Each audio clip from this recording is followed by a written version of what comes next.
Before we begin, if you're drawn to real stories where politics and justice collide, subscribe now and join the conversation, because this case isn't just about prison doors opening. It's about power. In 2026, headlines around the world reported a dramatic shift in Venezuela. Hundreds of political detainees were released: activists, journalists, opposition figures. For years, international watchdogs had described overcrowded cells, prolonged detentions, and controversial arrests tied to anti-government protests. Families had waited outside prison gates. Advocacy groups had pushed for sanctions and reform. Then suddenly, the gates began to open. The releases followed renewed political negotiations and international pressure on the government of President Nicolás Maduro. Officials described the move as a step toward national reconciliation and peace. Supporters called it overdue justice. Critics called it strategy. Among those freed were high-profile opposition figures, including leaders connected to reform movements and street demonstrations. One name that drew attention was Juan Pablo Guanipa,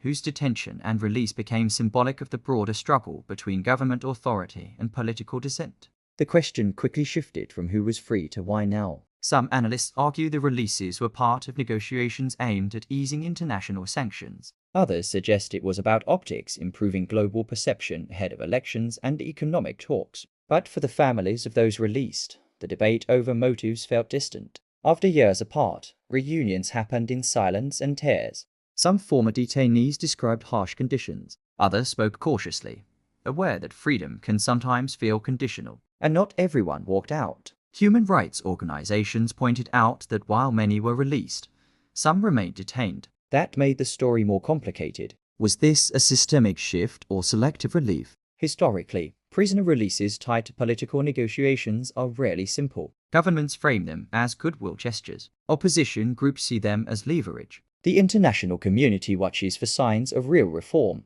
So what does 2026 represent? A turning point in Venezuelan politics? Or a calculated move in a much larger chess game? When prison doors open in politically charged cases, it changes more than individual lives. It reshapes public perception. It alters diplomatic relationships. It influences elections. Justice and strategy are not always opposites. Sometimes they happen at the same time.